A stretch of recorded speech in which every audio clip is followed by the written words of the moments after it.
Back with the market right here on ET now. Good amount of recovery. We've covered that 1% downtick that we started off the day with. So back nudging into the green, just about 30 odd points. But like I said, it's a recovery from where we started off. For the breath as well, ditto is the case. Idea, Godrej Properties, Vedanta, Tata Chemicals, Apollo Tyres are the ones which are pushing the breath as well higher. The problem child today continues to be the IT pack. So led by Tech Mahindra, which is down about 5%. Infosys down 3.25%. This after Wipro's numbers managed to meet the street estimates, which came out just yesterday post-market hours. HCL Technologies, Mindtree, and then TCS ahead of its numbers. That's really been dragging in today's trading session.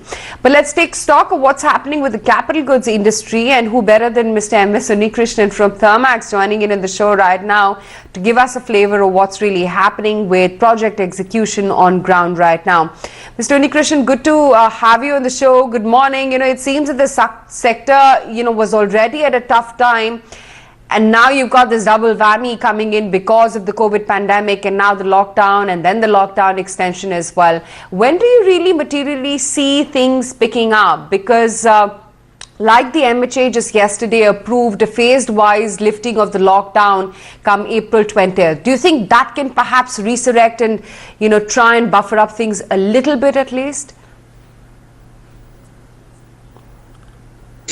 One is related to new business flowing in, and the second related to ongoing projects getting continued. So as far as new order conclusions are concerned, it would take a much longer period of time where the current capacities will get utilized and the owners of companies, promoters, CEOs would believe that they need to be enhancing capacity.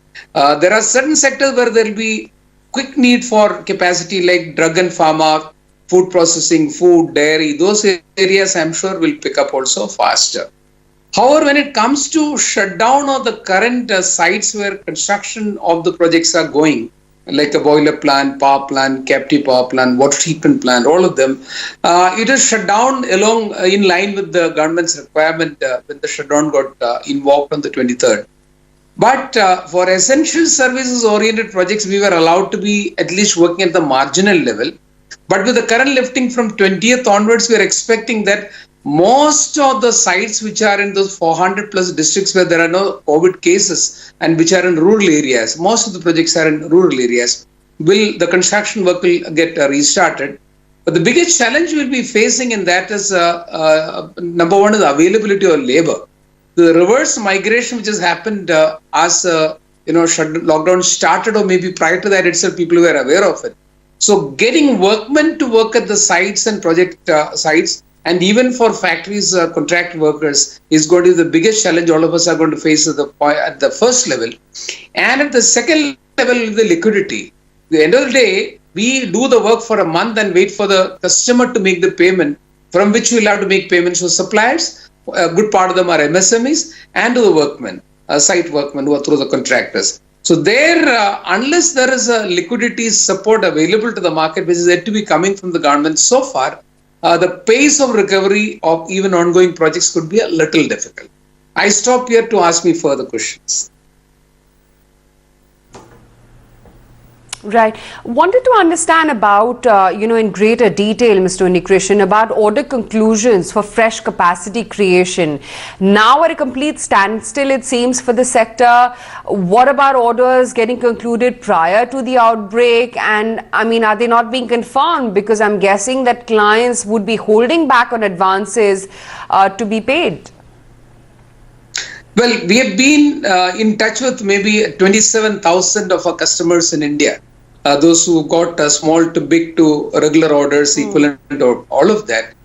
Very happy to say that 84% of them will want to continue with the orders which they have placed. And others are not telling they're cancelling it. The cancellations aren't too high, Aisha, at this point of time. Because nobody is believing that Corona is going to leave us immediately and life is going to continue along with Corona for some time. And how to do that is a current question which we need to be answering. So I'm not unduly worried about order cancellations, unlike when we faced a crisis in 2008. This is more economic in nature. Currently, it is a supply side disruption than a demand side disruption, though demand is temporarily disrupted. India would have been on a recovery path in the current year, but that is impacted by this. So that is my first surmise on that. Now, fresh orders being concluded. Certainly, nobody will want to place an order immediately, though we are getting some orders in the first, let's say, 14, 15 days of the month of April. Not that the entire order book had been dry. There are sectors where they do believe that most of the capital goods projects can be taking anywhere from a minimum 3 to 4 months for a baby boiler to 18 to 24 month period of time. So there are people who are anticipating a recovery in the H2 in some side, the current year H2, or some of them anticipating even the next financial year. We'll certainly discuss and conclude orders. Now, will they be able to initiate the projects? I agree with you, because unless they see their own cash flows becoming surplus to support and the banking system able to support through the debt portion, you will certainly have to wait for, I would presume that we are passing through a very volatile time, at least for 2 quarters before any one of us can tell with absolute confirmation in the mind that things are going to happen like this. All what is being spoken by everybody is speculative more in nature. That's my opinion.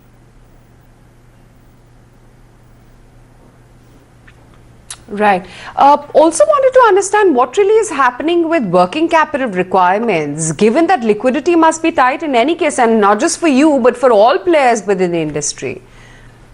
Absolutely right. We are one of the lucky companies, I would say, that I don't have a debt. Thermax doesn't have, we're a zero debt company. We have a fairly good treasury available. So we should be able to navigate through this situation better than many other companies. However, I know about my colleagues and my suppliers, more importantly. In capital goods industry, all the larger companies depend a lot on MSMEs, who are the component suppliers, fabricators who make a lot more of our components, and they are in absolute distress. And for them, it is a double whammy, like we mentioned earlier. It's they have to be waiting for the prime owner of the project paying to the main contractor like us or a companies like us, who in turn will have to pay to them, and then their labor has got to be taken care of. So it's a 4 level. So in that, most of them are under distress. And to be precise, many of them have paid salaries for the work of March, despite the fact that the work was suspended for almost the last maybe 10 days of the month. Current month, how will they pay salaries to the labor in MSME? I don't think any one of them will have financial sufficiency to do that way. So we are all in touch with the government to ensure that multiple things are done to support them. For example, the government, the Provident Fund Commission has already announced for the next 3 months, the government of India will pay the Provident Fund for employees drawing a basic salary less than 15,000 rupees. And of course, the number of people working in the company should not be more than 100, which we're trying to tell them. MSME today can have a couple of hundred. So that's the first thing come in.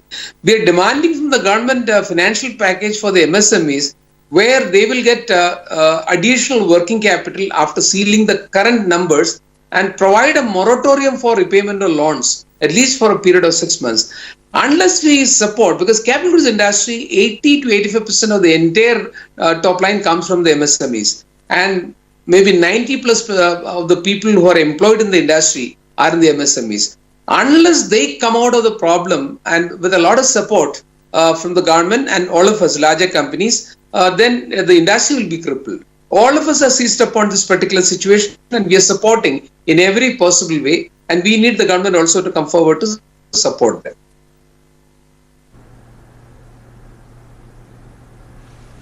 Sure. Also wanted to understand, I know these are just numbers right now and the situation is way more grave than that. But how much could be the hit when it comes to, say, your order book, the fresh orders coming in, or for that matter, if the lockdown does continue to persist, not just in India, but other parts of the world as well? How constrained do you think would be execution both for domestic as well as international markets? In the order intake, there are multiple scenarios being worked out by all of us based on when will the lockdown get lifted in partial way. And most important, Aisha, is finding out the cure for it, a medicine to be invented, created where it can cure coronavirus. And second is a vaccine, which to my best knowledge, the medicine may be ready in 9 to 12 month period of time, and a vaccine can be at 12 to 18 month period of time. So unless we are able to have both of this coming in, anybody making a prediction can only be his own analytical mind giving an answer for it. So at the worst scenario, the order intake for those who are in the non-infrastructure oriented area, which means the industrial B2B equivalent of capital goods companies, can be as low as maybe a 30 to 40% hit on the overall order intake in comparison to the previous year. Whereas for those who are in the infra area, road building, bridge building, tower building, railway track building, there the projects will be led by the governments in any country.